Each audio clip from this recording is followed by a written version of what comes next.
Bismillahirrahmanirrahim. Assalamualaikum warahmatullahi wabarakatuh. Waalaikumsalam warahmatullahi wabarakatuh. Alhamdulillah, wassalatu wassalamu ala rasulillah wa ala alihi washabihi wa mawala. Baik, pemirsa sekalian, jumpa lagi dengan podcast SMP Negeri 2 Yogyakarta, The School of Leaders. Dan untuk edisi kita kali ini edisi spesial untuk menyambut bulan Ramadan 1445 Hijriah, yang ini menjadi sebuah momentum yang sangat spesial untuk menyiapkan kita menjadi insan yang lebih hebat lagi.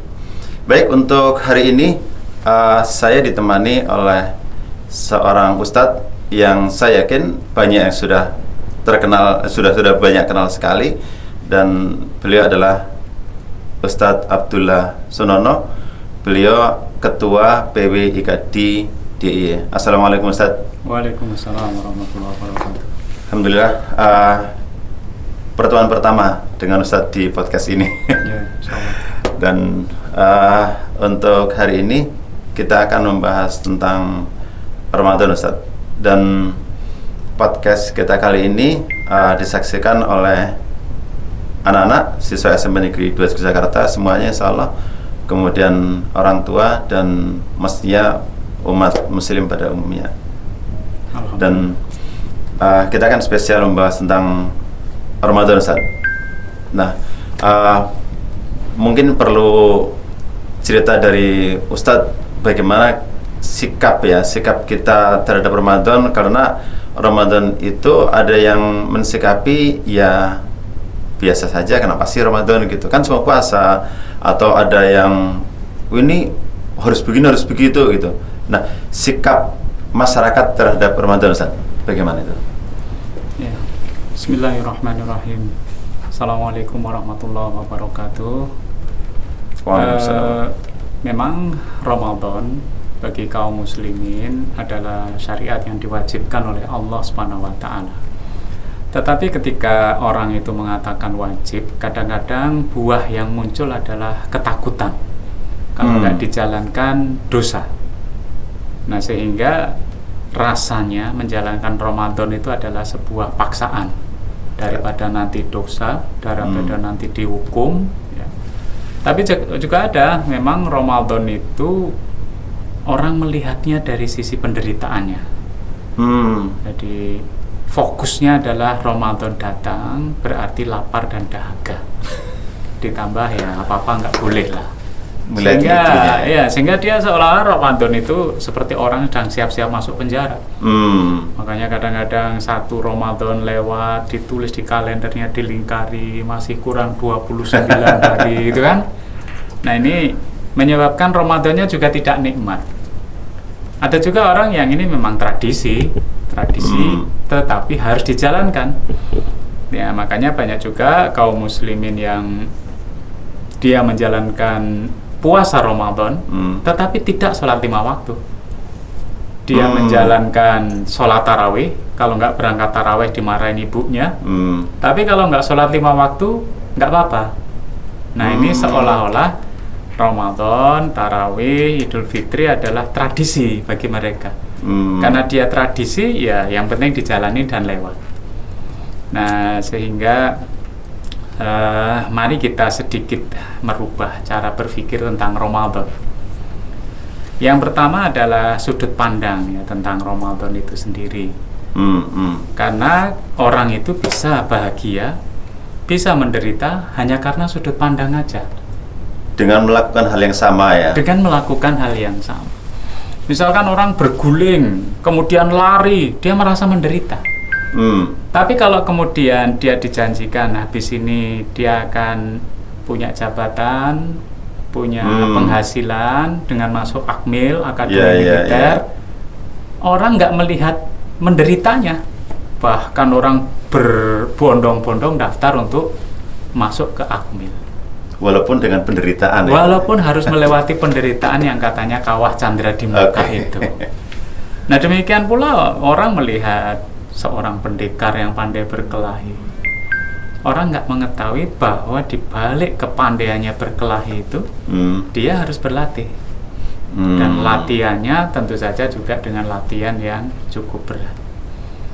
Tetapi orang juga berbondong-bondong pengen jadi pendekar dan bisa menjuarai kejuaraan nasional, kejuaraan internasional. Nah, demikian pula kita memandang Ramadan mestinya tidak memandang lapar dan dahaga. Karena sebenarnya itu hanyalah salah satu tempaan saja. Tempaan bagi kaum muslimin. Apa yang dilihat? Dilihat pertama, kaum muslimin melihatnya adalah kalau dia mempunyai dasar keyakinan yang kuat, itu yang dilihat adalah janji pahala. Jadi dia bahagia nanti kalau kita berpuasa misalkan bisa masuk surga lewat pintu Ar-Rayyan. Kalau kita nanti berpuasa maka dijamin oleh Rasulullah SAW mendapatkan syafaat nanti di hari kiamat. Nah, itu pintu yang berbeda bahwa nanti saya akan mendapatkan sesuatu, janji dari Allah dan Rasulnya. Berarti fokus kepada tujuannya ya, bukan hanya ritual tradisinya. Betul. Tetapi ada target besar. Saya kalau misalkan tadi guling-guling, saya akan menjadi kolonel, saya akan menjadi perwira. Maka dia guling-gulingnya dengan asik ya. Iya, betul. Walaupun menderita gitu. Mungkin begitu ya saja. Betul. Jadi orang itu bisa menikmati. Teman saya pendaki gunung dengan seseorang teman saya yang bukan pendaki gunung, cara ceritanya berbeda. Tetapi yang didaki sama gunungnya. Yang didaki sama. Yang pencinta gunung ini betul merasakan keindahannya, sejuknya suasana. Pilihan katanya aja sejuk. Teman saya yang nggak suka naik gunung, pilihan katanya dingin. Jadi ini sudah menunjukkan rasa, rasa. Kemudian pemandangannya yang indah. Temennya nggak suka, hanya kabut saja. Nah, ini pilihan kata pun sudah menunjukkan bahwa saya bahagia. Saya enggak, karena dari sudut pandang yang berbeda. Atau sudut pandang itu yang menyebabkan seseorang itu sampai di puncak atau tidak. Artinya kalau misalkan ada pendaki gunung, kemudian dia bilang dingin-dingin dan semakin tinggi itu kan semakin dingin, sehingga dia udah deh, saya nggak usah sampai puncak aja, sampai di sini gitu. Nah, bisa jadi kalau puasa juga gitu saja. Artinya jadi ada yang di awal dia semangat banget ibadah gitu, sampai di tengah capek gitu. Akhirnya ya udah, Ramadan terakhir dilepas gitu. Makanya ada nama istilahnya taraweh tutup kendang. Taraweh tutup kendang. Ya. Apa itu? Jadi di awal tarawehnya jamaah membludak sampai keluar masjid. Di pertengahan jamaahnya benar-benar keluar, nggak ada lagi di masjid. Nanti di akhir-akhir muncul lagi menjelang takbiran ya. Jadi karena apa? Ya karena memandangnya dari sudut menderitanya, dia nggak istiqomah. Atau bisa jadi malah dia itu berkhianat. Nah, berkhianat? Iya. Wah, kalau gini terus saya menderita, lebih baik waktu sholat zuhur, wudhu dan berkumur, airnya agak saya keluarin aja. Nah, ini dia berkhianat ya. Kenapa? Karena melihatnya hanya menderita saja. Dan kadang yang berbahaya, akhirnya aktivitas Ramadan adalah aktivitas melupakan lapar dan dahaga. Ada yang beli alat pancing, cita-citanya mancing sejak sahur sampai buka. Ada yang beli karambol, ada. Yang penting puasa gitu ya. Nah, yang penting puasa. Tetapi hanya melupakan rasa lapar dan dahaga. Ustaz, mungkin untuk merubah cara pandang ya, atau merubah sikap kita. Kalau tadi dibayangkan saya nanti naik gunung, itu di puncak gunung itu ada keindahan, ada pemandangan yang indah, ada segala dan seterusnya gitu, ada Edelweiss. Karena saya juga dulu pernah mencintai itu. Cuma karena sekarang sudah harus ditinggalkan. Saya tidak bicara usia ya, kalau saya masih muda. Cuma karena sudah tidak pantas, masa sih usia 50 tahun kok sih penean gitu ya. Nah, maka demikian juga Ramadan, mungkin kita perlu tahu Ustaz, sebenarnya di puncak Ramadan itu ada apa sih? Ada sesuatu yang ditawarkan apa sih? Sehingga kita kemudian harus memiliki sikap yang benar terhadap Ramadan. Ya, sehingga kita memang harus punya obsesi terhadap Ramadan itu, yang itu menghilangkan pikiran tentang penderitaan-penderitaan. Jadi puncak dari Ramadan itu misalkan ya, seharusnya di 10 hari terakhir Ramadan orang kan udah capek itu, udah capek fisiknya, sudah jenuh dengan kegiatan Ramadan. Ternyata Rasulullah SAW menjadikan 10 hari terakhir itu adalah puncak pertempuran Ramadan, yaitu dengan iktikaf. Iktikaf itu kan 10 hari terakhir bulan Ramadan yang dicontohkan Rasulullah SAW kali 24 jam berada 24 di masjid. jam? 24 jam di masjid. Bukan hanya pas sahur itu, bukan? Enggak, ada orang yang cuma malam hari. Bukannya itu salah, enggak. Tapi yang dicontohkan Rasulullah SAW 24 jam kali 10, dan Rasulullah SAW tidak pernah meninggalkan iktikaf selama Ramadan, dan di tahun wafatnya beliau iktikaf 20 hari terakhir. 20 hari? 20 hari terakhir. Kita bisa bayangkan ya, di saat kita itu capek-capeknya, di saat kita itu jenuh-jenuhnya, maka puncak pertempurannya di situ. Itu seperti pendaki gunung, ketika dia udah berkemah tinggal menuju puncak saja. Nah itulah puncaknya. Dia sampai di atas, orang melihat menderita, yang di pegunungan tertinggi dunia mungkin juga ada salju, ada badai, itu akan dia tempuh. Tetapi Rasul menyampaikan, dan ini harusnya jadi obsesi, bahwa di tempat itu ada satu malam yang khairun min alfi syahrin, satu malam yang lebih baik dari 1000 bulan. 1000 bulan itu kalau diukur dengan tahun, 83 tahun lebih. 83 tahun lebih. Umur orang Indonesia 65. Jadi masih sisa kebaikannya. Dan itu kalau kita menemukan malam itu sepanjang tahun itu dianggap kita sedang ibadah gitu. Mendapatkan kebaikan ibadah. Mendapatkan kebaikan ibadah. Ya.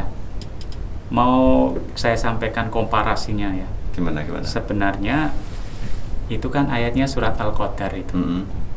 Sebelum ayat itu turun, Rasulullah SAW itu cerita bahwa dulu ada dari kalangan Bani Israel mempertahankan agama, membela agama dengan berperang selama 1000 bulan, 83 tahun. Perang 83 tahun. Wow. Sahabat semuanya kagum dengan Bani Israel ini. Betapa luar biasa membela agama, berperang 83 tahun. Ketika mereka tengah kagum, Allah bertanya, ya, mau nggak kalian diberi khairun min alfi syahrin, lebih baik dari 83 tahun?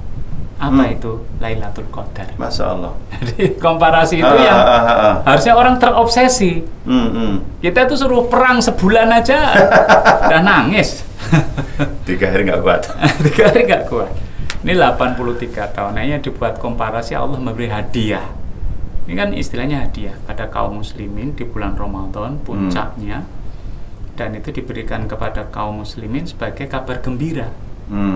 Nah, sehingga jangan kamu lihat capeknya, tapi puncak pendakian ini memang biasa dilewati seperti itu. Dalam setiap apapun orang mencapai tujuannya.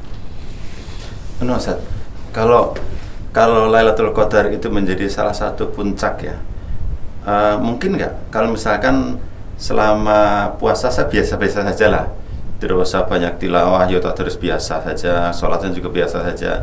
Nah, mungkin nggak kalau perjalanan ini biasa kemudian mendapatkan kebaikan yang tinggi ini?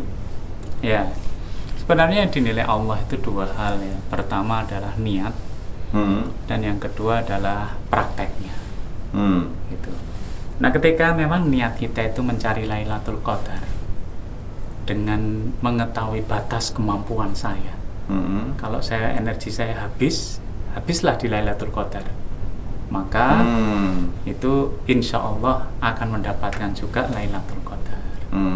Tetapi kalau niat kita itu tidak lurus, misalkan wah ini tak akali wae, nah itu kan biasa hitung-hitungan. Ya, biasanya kan prinsip ekonomi ya, beramal yang sedikit tapi pahala besar. Nah, itu juga nilainya kurang di sisi Allah Subhanahu wa Ta'ala. Makanya nilai niat itu sendiri bagi seorang muslim kan tinggi. Ya, dan lah ada masih puncaknya lagi. Man shoma ramadhana imanan wahtisaban ghufira lahu ma taqaddama min dhanbi. Jadi kalau kita selesai bulan Ramadan, maka kita itu akan diampuni dosa-dosa kita yang lalu. Nah, dalam hadis yang lain disebutkan seperti kita dilahirkan oleh ibu kita dalam keadaan suci, bersih, fitrah. Ustaz, kaitannya dengan itu, Ustaz, dengan karakter.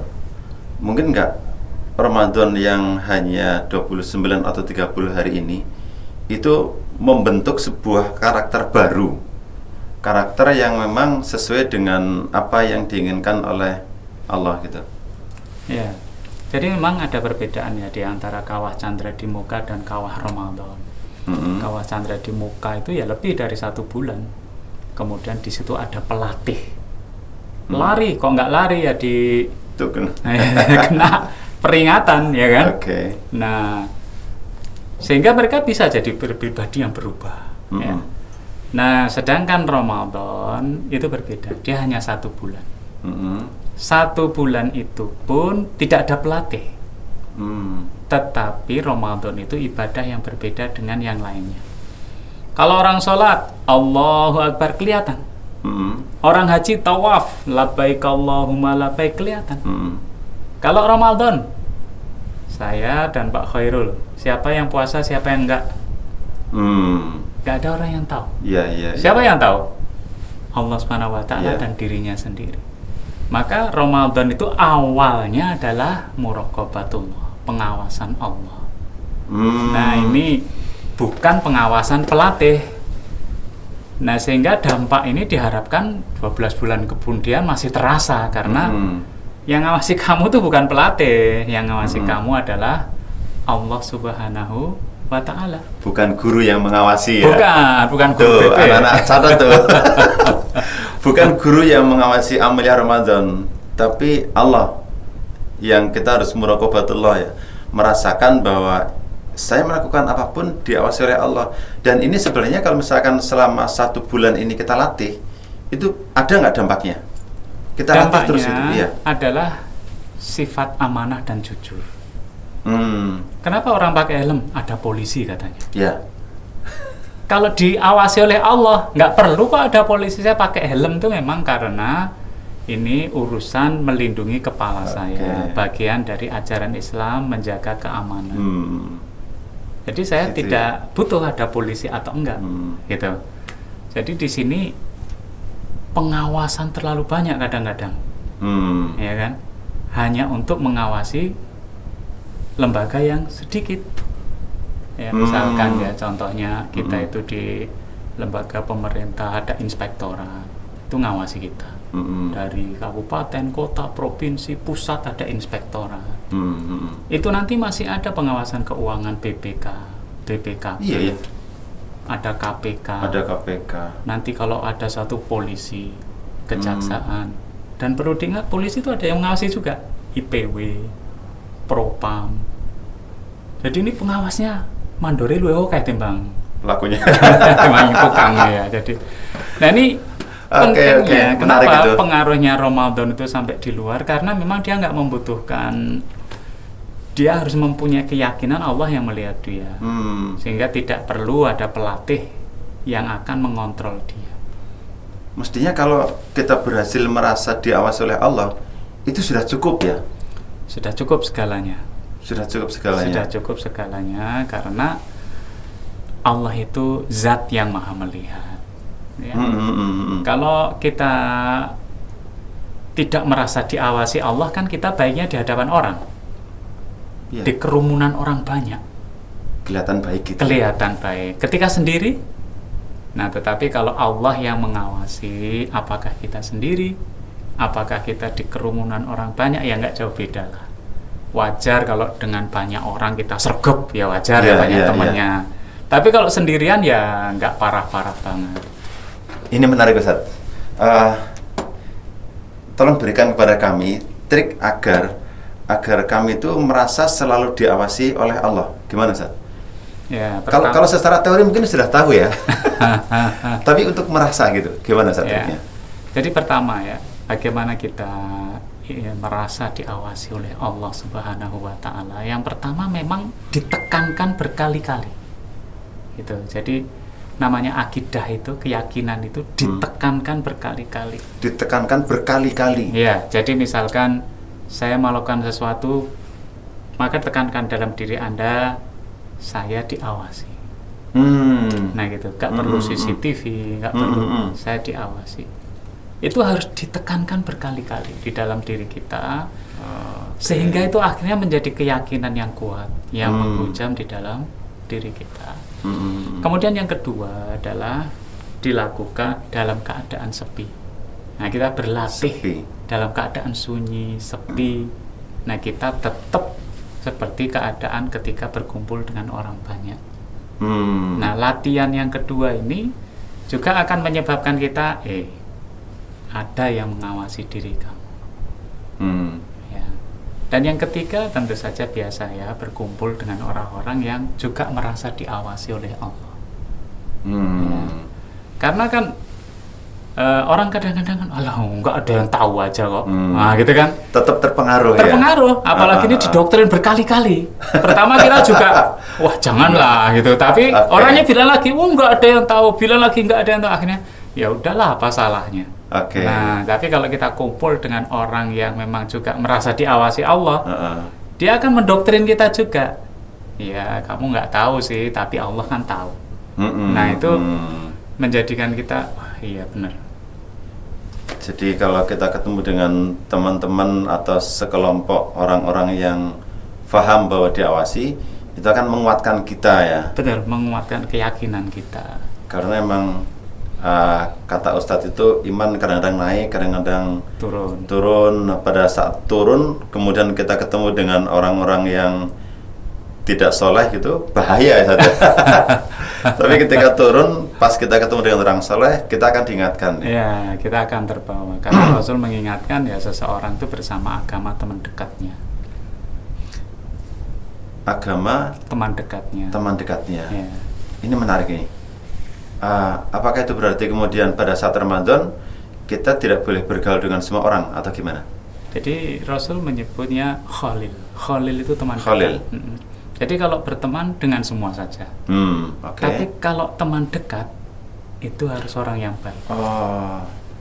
Nah, teman dekat itu tempat kita curhat, tempat kita memberikan solidaritas. Nah, sekarang terbalik, kita curhat pada orang jahat. Solidaritas dengan teman yang jahat. Nah, akhirnya kita jadi jahat. Atau kalau istilah anak muda itu yang disebut circle ya. Circle. Jadi satu komunitas yang anak-anak itu nyaman untuk berinteraksi, Ustaz. Nah, artinya kalau circle yang terbentuk itu circle yang baik, maka dia cenderung baik. Betul. Begitu kan? Betul. Apa aja itu? Anak yang temannya orang-orang pintar, dia relatif pintar. Walaupun di komunitas orang pintar dia tertinggal, tetapi di komunitas orang bodoh dia paling pintar. Nah, makanya itulah pelajaran Rasulullah, tinggallah di kampung yang baik. Jangan tinggal di kampung yang tidak baik. Kalau dibalik bisa nggak, Ustaz? Maksud saya belum soleh nih, belum soleh. Terus teman-teman saya berarti kan banyak yang belum soleh tuh. Nah, saya pengen soleh. Boleh nggak kalau kemudian saya mendekati orang-orang soleh walaupun saya belum soleh? Boleh. Nah, itu namanya komunitas primer. Komunitas primer kita itu harus orang soleh.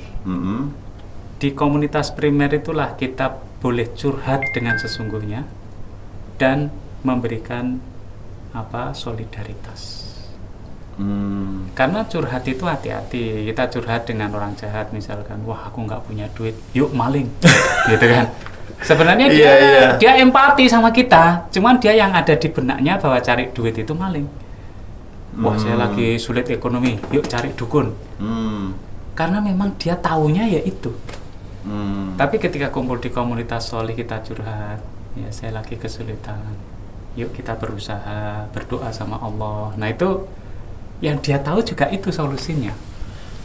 Tapi Ustaz, kadang-kadang Saya kan belum terlalu soleh nih. Saya sebenarnya pengen sesoleh Ustadz, bahkan kalau bisa lebih, kalau bisa ya. Yang sudah lebih. Cuma kalau misalkan karena saya belum soleh, saya mau mendekati komunitas yang soleh itu kayak ragu-ragu, nggak nyaman gitu. Karena saya merasa di antara orang-orang soleh itu saya paling rendah. Ya. Gimana Ustadz? Ya itulah yang disebut dengan adaptasi. Makanya obsesi itu penting. Obsesi itu kan saya pengen pinter olahraga, saya pengen pinter pelajaran. Nah dari obsesi itulah dia menentukan berarti saya harus kumpul sama orang pinter. Saya pengen jadi orang baik, tapi saya nggak mau bergaul dengan orang baik. Nah itu obsesinya lemah. Artinya hanya mimpi, itu yang disebut dengan angan-angan.